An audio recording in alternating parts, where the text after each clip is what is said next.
चलिए जानते हैं आज देश और दुनिया की सिलेक्टेड काम की और महत्वपूर्ण 25 बड़ी खबरों को सिर्फ 10 मिनट में।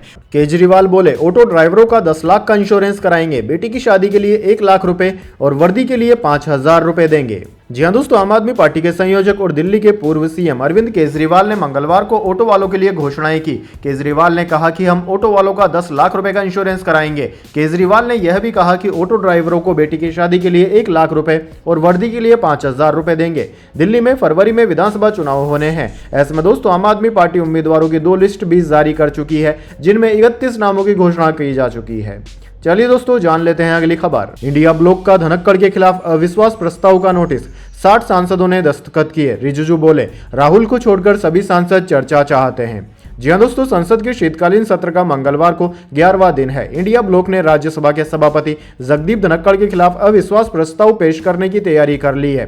विपक्षी सांसदों ने राज्यसभा के जनरल सेक्रेटरी पीसी मोदी को धनखड़ के खिलाफ अविश्वास प्रस्ताव का नोटिस दिया। इस नोटिस में कांग्रेस, टीएमसी, आम आदमी party, Sapa, DMK, CPI, CPIM और आरजेडी समेत कई पार्टियों के 60 सांसदों के दस्तखत हैं। दरअसल दोस्तों विपक्ष का धनखड़ पर पक्षपातपूर्ण तरीके से सदन चलाने का आरोप है। चलिए दोस्तों जान लेते हैं अगली खबर। बांग्लादेशी हिंदू बोले भारत की जेल मंजूर, लौटेंगे नहीं। त्रिपुरा के अस्पताल होटलों में बांग्लादेशी बैन, पूर्व सीएम ने प्रदर्शनकारियों को अपराधी कहा। जी हां दोस्तों, बांग्लादेश में 5 अगस्त को पूर्व प्रधानमंत्री शेख हसीना की आवामी लीग की सरकार गिरने के बाद से हिंदुओं पर हमले बढ़ गए हैं। इस्कॉन से जुड़े धर्मगुरु चिन्मय प्रभु को 25 नवंबर को गिरफ्तार किया गया था। बांग्लादेश के ब्राह्मणबाड़िया जिले में 30 नवंबर को त्रिपुरा से ढाका होते हुए कोलकाता जा रही एक बस पर हमला हो गया। इसके बाद त्रिपुरा में बांग्लादेश के खिलाफ विरोध प्रदर्शन शुरू हो गए हैं। अगरतला में बांग्लादेशी हाई कमीशन में तोड़फोड़ कर दी गई। त्रिपुरा के होटल एसोसिएशन और एक होटल ने बांग्लादेशी नागरिकों के लिए अपनी सेवाएं देना बंद कर दिया है। बांग्लादेश ने भी अगरतला में अपनी वीजा सेवाएं रोक दी है और त्रिपुरा से अपने डिप्लोमेट्स वापस बुला लिए हैं। चलिए दोस्तों जान लेते हैं अगली बड़ी खबर। अब लालू बोले इंडिया ब्लॉक का नेतृत्व ममता करे, कांग्रेस के विरोध का कोई मतलब नहीं। बंगाल सीएम बोली थी मैं अगुवाई को तैयार।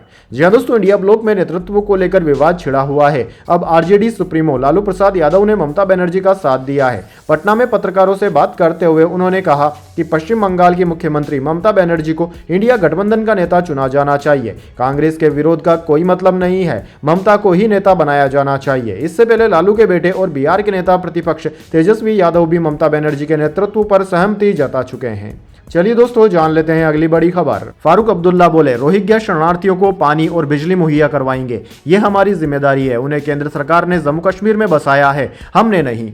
जी हां दोस्तों, जम्मू कश्मीर में नेशनल कॉन्फ्रेंस पार्टी के प्रेसिडेंट फारूक अब्दुल्ला ने मंगलवार को कहा कि राज्य में रह रहे रोहिंग्या शरणार्थियों को पानी और बिजली जैसी जरूरी सुविधाएं मुहैया करवाना राज्य सरकार की जिम्मेदारी है। उन्होंने कहा कि इन शरणार्थियों को भारत सरकार यहाँ लाई है, हम उन्हें यहाँ नहीं लाए। सरकार ने इन्हें यहाँ बसाया है और जब तक ये यहाँ रहेंगे ये हमारी ड्यूटी है कि उन्हें पानी और बिजली मुहैया करवाई जाए। दरअसल दोस्तों एक दिन पहले ही भाजपा ने जम्मू कश्मीर में रोहिंग्या और बांग्लादेशी शरणार्थियों के बसाए जाने को राजनीतिक षड्यंत्र बताया था।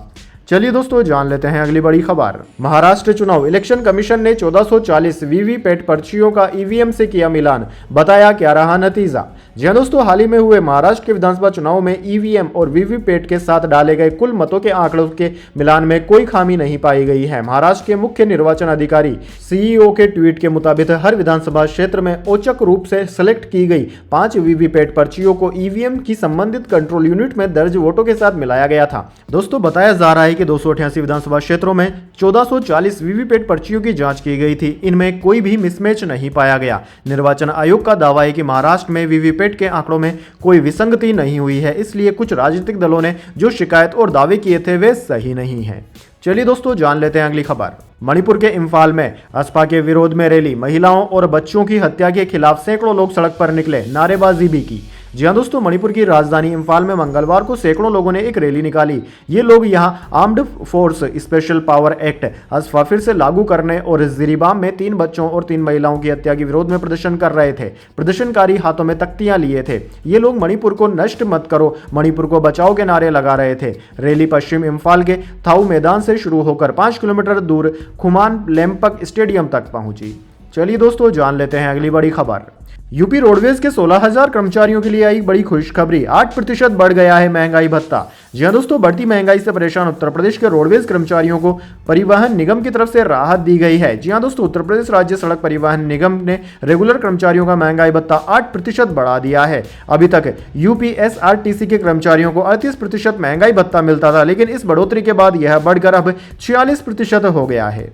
चलिए दोस्तों जान लेते हैं अगली खबर।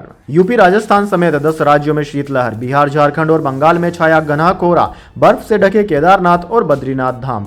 जी हां दोस्तों, हिमालय के ऊपरी इलाकों में शुरू हुई बर्फबारी का असर मैदानी राज्यों तक पहुंच गया है। जम्मू कश्मीर, लद्दाख, उत्तराखंड और हिमाचल प्रदेश में पिछले 4 दिनों से हो रही बर्फबारी के बाद ठंड बढ़ गई है। मंगलवार को बर्फीली हवाओं के असर से सौराष्ट्र, कच्छ, हरियाणा, दिल्ली, चंडीगढ़, राजस्थान, उत्तर प्रदेश, पंजाब, जम्मू कश्मीर, लद्दाख, उत्तराखंड में शीतलहर चल रही है। वहीं दोस्तों हिमाचल प्रदेश, उत्तर प्रदेश, बिहार, झारखंड, बंगाल, सिक्किम, असम, मेघालय, नागालैंड, मणिपुर, मिजोरम और त्रिपुरा में घना कोहरा छाया हुआ है। सोमवार को श्रीनगर में इस मौसम का सबसे कम तापमान -5.4 डिग्री सेंटीग्रेड दर्ज किया गया, जबकि सोनमर्ग में -9.7 डिग्री सबसे ठंडा रहा। गुलमर्ग में पारा -9.0 डिग्री सेंटीग्रेड दर्ज किया गया है। उधर दोस्तों उत्तराखंड के केदारनाथ और बद्रीनाथ धाम में सोमवार को सीजन की पहली बर्फबारी हुई। इसके बाद राज्य सरकार ने दोनों जगह चल रहे विकास कार्यों को रोक दिया है। चलिए दोस्तों जान लेते हैं अगली बड़ी खबर। कोलकाता कांड, मेडिकल स्टाफ की सुरक्षा पर सुप्रीम कोर्ट ने मांगा सुझाव, 3 महीने में रिपोर्ट देगी एनटीएफ। जी हां दोस्तों, कोलकाता के आरजीकर मेडिकल कॉलेज और अस्पताल में लेडी डॉक्टर की दुष्कर्म के बाद हुई हत्या मामले में मंगलवार को सुप्रीम कोर्ट में सुनवाई हुई। इस दौरान सुप्रीम कोर्ट ने महिलाओं के खिलाफ हिंसा को रोकने, अस्पतालों में डॉक्टरों और मेडिकल कर्मचारियों के लिए सुरक्षा प्रोटोकॉल को लेकर सुझाव मांगे हैं। सभी सुझाव कोर्ट के द्वारा बनाई गई नेशनल टास्क फोर्स के साथ साझा किए जाएंगे। चलिए दोस्तों जान लेते हैं अगली खबर। बांग्लादेशी घुसपैठियों से दिल्ली को खाली कराया जाए, एलजी वीके सक्सेना का आदेश, 2 महीने का वक्त। जी हां दोस्तों, दिल्ली के उपराज्यपाल विनय कुमार सक्सेना ने मंगलवार को बांग्लादेशी घुसपैठियों से दिल्ली को खाली कराने का आदेश दिया है। इसके लिए उन्होंने 2 महीने विशेष अभियान चलाने को कहा है। एलजी सचिवालय ने मुख्य सचिव और पुलिस कमिश्नर को पत्र लिखकर राष्ट्रीय राजधानी में रह रहे अवैध बांग्लादेशी प्रवासियों के खिलाफ सख्त कार्यवाही शुरू करने के निर्देश दिए हैं। एलजी सचिवालय ने मुख्य सचिव और पुलिस आयुक्त से 2 महीने तक चलने वाला एक विशेष अभियान शुरू करने को कहा है, जिसके तहत दिल्ली में अवैध बांग्लादेशी प्रवासियों की पहचान की जाए और समयबद्ध तरीके से प्रचलित नियमों के अनुसार सख्त कार्यवाही की जाए। चलिए दोस्तों जान लेते हैं अगली खबर। शक्तिकांत दास के कार्यकाल का आखिरी दिन, बोले फैसले लेना बहुत कठिन होता है, हमेशा बेस्ट देने की कोशिश की है, 6 साल आरबीआई गवर्नर रहे। जी हां दोस्तों, reserve bank of India RBI के गवर्नर शक्तिकांत दास का कार्यकाल 10 दिसंबर को समाप्त हो गया। शक्तिकांत दास 12 दिसंबर 2018 को आरबीआई गवर्नर बनाए गए थे। उनके कार्यकाल को 2 बार में 3 साल के लिए एक्सटेंड किया गया था। उनकी जगह केंद्रीय कैबिनेट ने संजय मल्होत्रा को नया गवर्नर नियुक्त किया है। संजय 11 दिसंबर से पदभार संभाल रहे हैं। दोस्तों शक्तिकांत दास ने कल प्रेस कॉन्फ्रेंस कर आरबीआई गवर्नर के अपने अनुभवों को साझा किया। चलिए दोस्तों जान लेते हैं अगली बड़ी खबर। प्रधानमंत्री मोदी से मिलने पहुंची कपूर फैमिली, रणवीर और आलिया और सैफ करीना दिल्ली पहुंचे। राज कपूर की 100वीं बर्थ एनिवर्सरी पर इवेंट की तैयारी।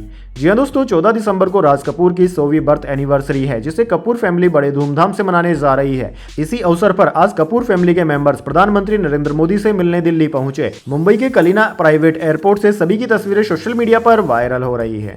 चलिए दोस्तों जान लेते हैं अगली बड़ी खबर। सुखबीर बादल गोलीकांड में डीजीपी से जांच की मांग, मजीठिया ने लिखा पत्र, सीपीएसपी पर उठाए सवाल, कहा आतंकी चोड़ा के साथ दिखे 2 संदिग्ध। जी हां दोस्तों, पंजाब अकाली दल के नेता विक्रम मजीठिया ने एक बार फिर प्रेस कॉन्फ्रेंस कर पंजाब पुलिस की एफआईआर और इंक्वायरी पर सवाल खड़े कर दिए हैं। विक्रम मजीठिया ने आज दोपहर से 6 वीडियो मीडिया के सामने रखे, जिनमें उन्होंने आरोप लगाया है कि नारायण सिंह चोड़ा अकेला नहीं था, उसके साथ देखने वाला एक अन्य व्यक्ति बाबा धर्मा था, जो खुद आतंकी गतिविधियों में शामिल रहा है। वहीं एक अन्य भी इस मामले में साथ है। मजीठिया ने इस प्रेस कॉन्फ्रेंस से पहले मांग की है कि चीफ सुखबीर बादल पर हुए हमले की जांच डीजीपी रैंक के अधिकारी को दी जाए। विक्रम मजीठिया ने डीजीपी पंजाब गौरव यादव को 13 पन्नों का पत्र लिखा है। चलिए दोस्तों जान लेते हैं अगली बड़ी खबर। बांग्लादेश में हिंदुओं पर अत्याचार के खिलाफ देश भर में हुए प्रदर्शन, दिल्ली में हाई कमीशन के बाहर हिंदू संगठनों ने मार्च निकाला, साधु संत भी पहुंचे। जी हां दोस्तों, बांग्लादेश में हिंदुओं पर अत्याचार और मानवाधिकार उल्लंघन के खिलाफ देश भर में प्रदर्शन चल रहा है। जम्मू कश्मीर, नई दिल्ली, मुंबई, असम, पश्चिम बंगाल, मध्य प्रदेश, राजस्थान, गुजरात, उत्तर प्रदेश, कर्नाटक समेत देश के कई राज्यों में लोग रैलियां निकाल रहे हैं। इधर दोस्तों दिल्ली में मंगलवार को बांग्लादेश हाई कमीशन के बाहर आरएसएस समेत कई संगठनों ने प्रदर्शन और नारेबाजी की। सिविल सोसाइटी ने चाणक्यपुरी में विरोध मार्च निकाला। हालांकि इससे पहले बांग्लादेश उच्चायोग के बाहर सुरक्षा बढ़ा दी गई है। चलिए दोस्तों जान लेते हैं अगली खबर। मंदिरों में नेताओं के पोस्टर लगाने का मामला, केरल हाईकोर्ट बोला लोग भगवान के दर्शन करने आते हैं, नेताओं के चेहरे देखने नहीं। जी हां दोस्तों, केरल हाईकोर्ट ने मंगलवार को कहा कि मंदिरों में पोस्टर लगाकर राज्य सरकार या टीडीपी को बधाई या राजनीतिक संदेश देने की अनुमति नहीं दी जा सकती। भक्त मंदिर में भगवान के दर्शन करने आते हैं, न कि मुख्यमंत्री, विधायकों या टीडीपी के सदस्यों का चेहरा देखने। दरअसल दोस्तों केरल के अलमुंझा जिले में चेथरथला के पास थुरुवुर महाक्षेत्रम मंदिर में मुख्यमंत्री, मंत्री, क्षेत्रीय विधायक और टीडीपी अध्यक्ष की फोटो वाले पोस्टर लगे थे।